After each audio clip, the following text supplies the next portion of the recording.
Joe Dispenza is a chiropractor turned meditation teacher. He blends neuroscience, epigenetics, heart coherence, and what he calls quantum principles. He runs large immersive events where people meditate for hours a day and report some significant physical changes.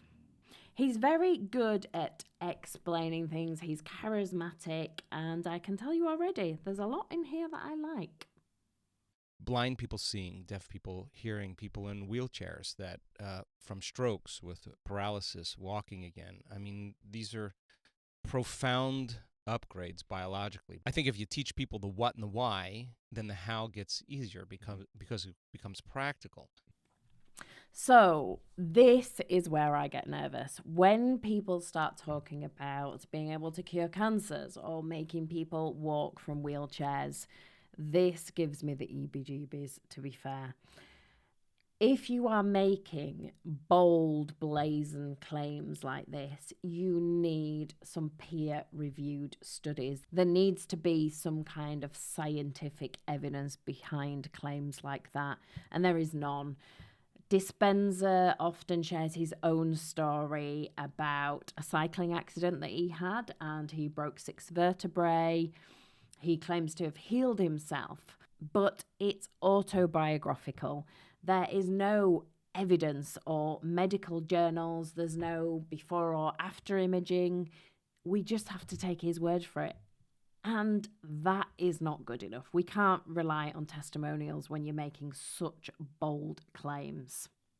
And a lot of these claims he makes around his retreats, again, they are not scientific. They are only anecdotal and self-reported data.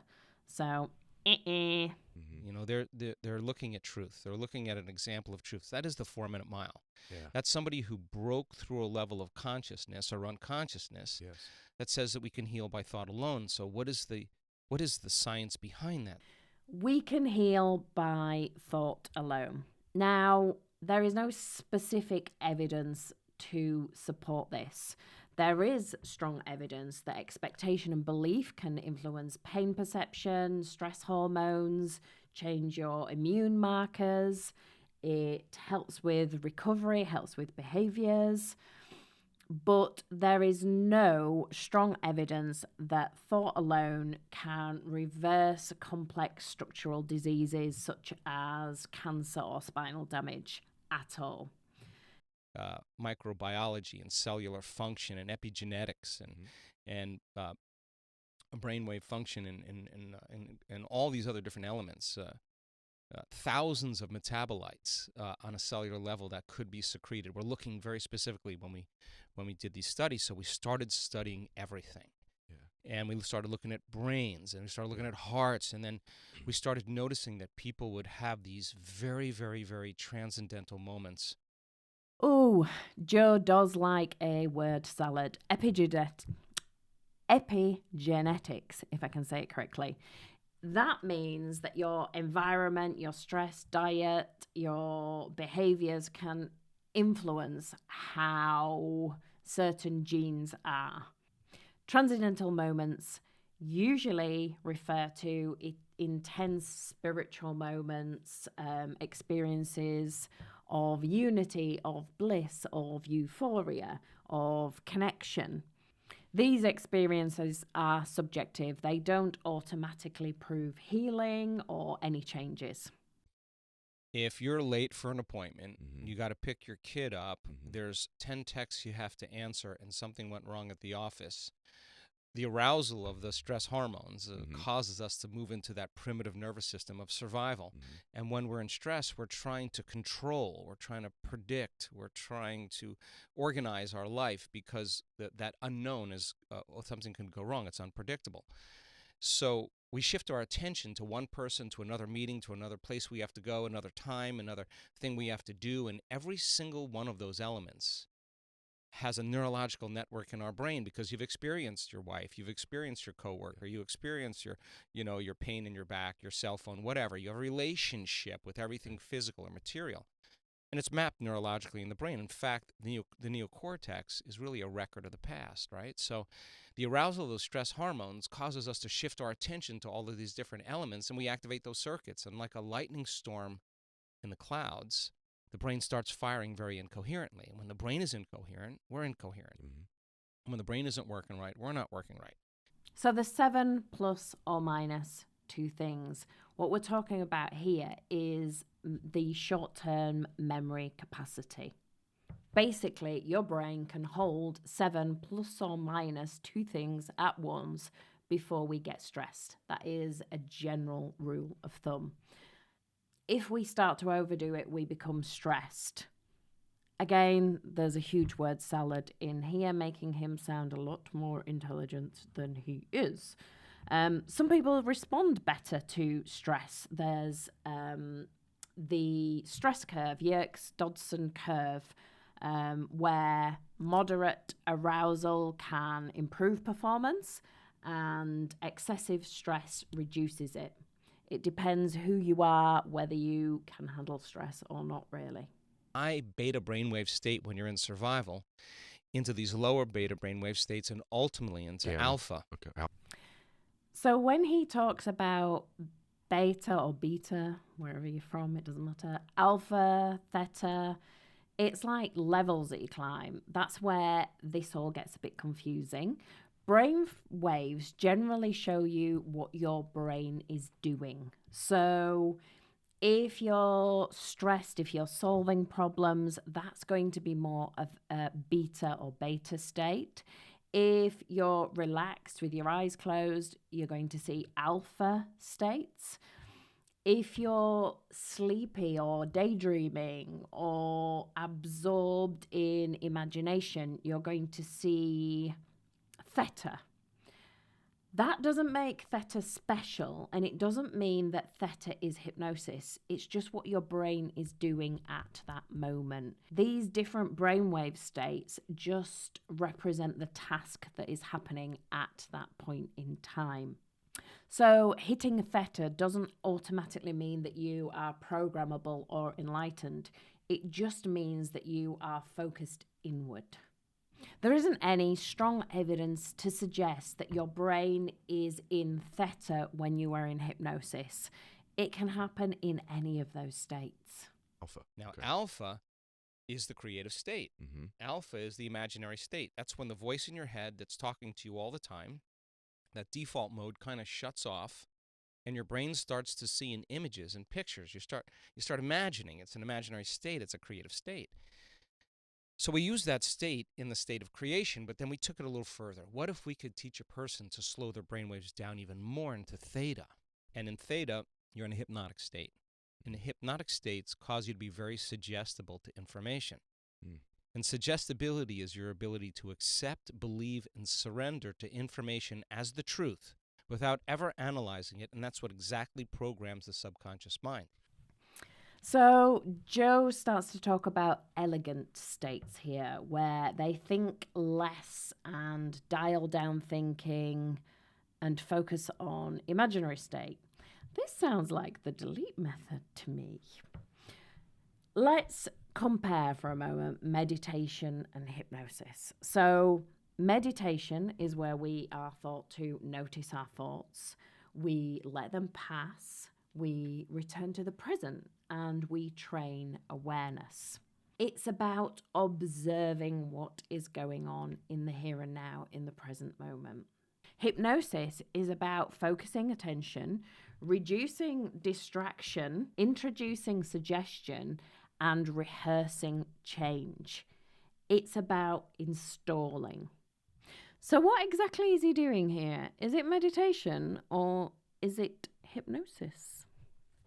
The difficulty is that 90% of the thoughts you think are the same thoughts you thought the day before. Nerve cells that fire together wire together. Keep firing the same thoughts, keep making the same choices, keep doing the same things, keep recreating the same experiences that stamp the same networks of neurons into the same patterns, all for the familiar feeling called you. And do that enough times and you're... So Joe's mentioning the 75 to 95% of our thoughts are non-conscious. when we get up on a morning, we do the same activities every single day. We brush our teeth, go to the toilet, have a shower. We don't think about whether we are going to brush our teeth. It's a non-conscious behavior. So non-conscious behaviors are running all the time. Most of our thoughts are non-conscious, our behaviors are non-conscious. We can decide to break that cycle. He's also talking about identity here. I am the type of person that. Identity-based behavior change is supported in the behavioral sciences. When people shift their self-perception, it's more likely that they have long-term behavior change because they become the type of person that does. Joe talks about feelings are the language of the brain. And yep, I agree, mind and body are congruent. When you're talking to a counselor about the past, when you are regressing to the past, your body is reliving it. And although your body can distinguish between memory and immediate physical threat, it still activates the same system. So it is like reliving those traumas over again. If you're in that 95% of programming where you're unconscious, then the first step to change is becoming conscious of your unconscious thoughts. Yeah. So conscious that you would never go unconscious or let that thought slip by you unnoticed. I want to understand. So you're saying the awareness of the thought, being conscious of the thought, has it somehow lose its power over you? Exactly. Yeah. Because just because you have a thought doesn't mean it's true. Mm-hmm. Yes, Joe. The first step of any change journey is awareness of current state. This is exactly what I do in my delete method, awareness of current state. And say, we look at that state, what we are currently doing, and saying, do we want this? Do we want all these behaviors? And usually it's absolutely not. So what do we want instead? Awareness as the first step in change is foundational across cognitive behavioral therapy, motivational interviewing, and performance psychology. How am I going to behave with my kids today? How am I going to be with my wife? How am I going to be with my partner? How am I going to be at work? How am I going to be on my Zoom calls? How am I going to be by myself? How am I going to, what does greatness look like? What would love do today? Now, it turns out that if you close your eyes and you start imagining doing that, if you rehearse how you're going to be in those certain situations, the evidence, without a doubt, shows that your brain will start to look like, through the mental rehearsal of the act, that you've already done it. Now you've installed the hardware. Keep doing it. It becomes a software program, and you'll start acting like a happy person. So he's literally stealing my delete method theory here. This is quite exciting, I suppose. I've been doing this for 30 years. I need to see when he started. But mental rehearsal and identity rehearsal have been used in sports psychology and behavioral therapy for decades to strengthen neural pathways before action. Mental rehearsal is almost as good as actual rehearsal. Strong psychology there. Now, here's the hard part. Can I teach my body emotionally what my future will feel like before it happens? Now, this is really important because there's a pandemic going on in the world that has nothing to do with a virus. It has everything to do with people's attention span and learning. People need a rush of dopamine in order to catch their attention, or a rush of adrenaline to learn. And so that they're dependent on their outer environment to regulate their emotional state. Now, this is different now. Now, I'm going to say to you, get in that beautiful heart of yours, and I want you to feel gratitude for the event before it occurs. Well, I can't feel it because it hasn't happened yet. Yeah, that's the conditioning. That's the hypnosis. So then when you teach people how to create heart coherence and self-regulate, then it makes sense then with a coherent brain, they can hold the image of their future. They can actually then rehearse who they're going to be. They can bring up the emotions of their future. Now, here's the cool part. Awesome. If they can feel their gratitude before their healing begins. If they feel their abundance or their worthiness before they have their wealth, it will start generating abundance. If they start being in love with themselves and being in love with life, they'll create an equal. That's the law. If they're in awe of life or in awe of the moment, they're going to have a mystical experience. If they're empowered, they're going to start stepping towards their success. That's the law. We were doing so well. It's not a law. There's no law. Positive expectancy can influence attention, motivation, persistence. There's no recognized scientific law.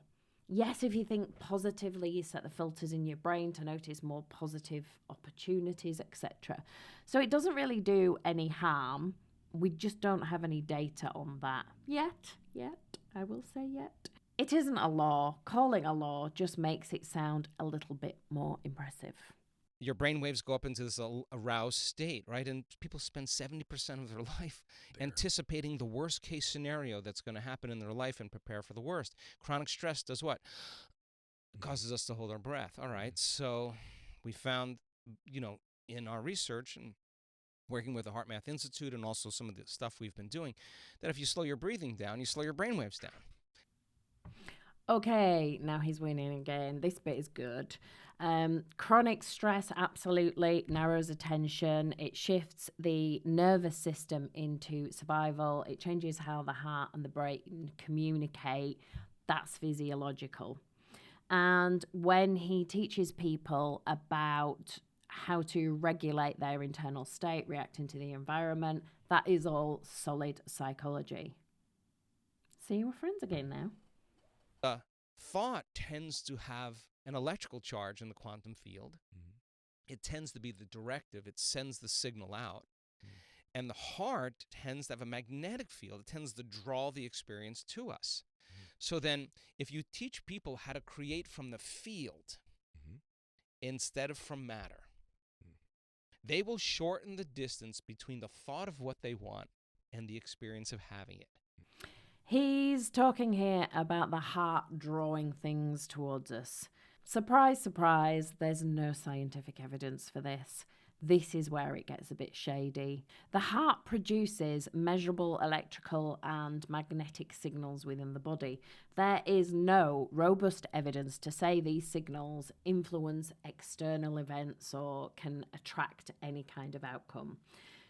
There is evidence for expectation effects, placebo responses, behavioral priming, cognitive bias, attention shaping perception, emotional states influencing behavior. And if you believe something is possible, you will notice more opportunities, behave differently, you will take more action, interpret events differently, and that can change your outcomes. All these mechanisms are well supported in psychology and behavioral sciences. But the heart doesn't draw anything towards you. We have a culture that's been taught for years and years and years to get really clear intention about the physical matter things we want. I want $1 million in the bank. I want a private jet. I want to weigh 150 pounds. But the truth is we really don't want those things. We want the emotion we think those things will give us. Wouldn't it be smarter for people to get, and very few people ever do, to get clear about the emotions they wish to experience on a regular basis and not the physical matter things?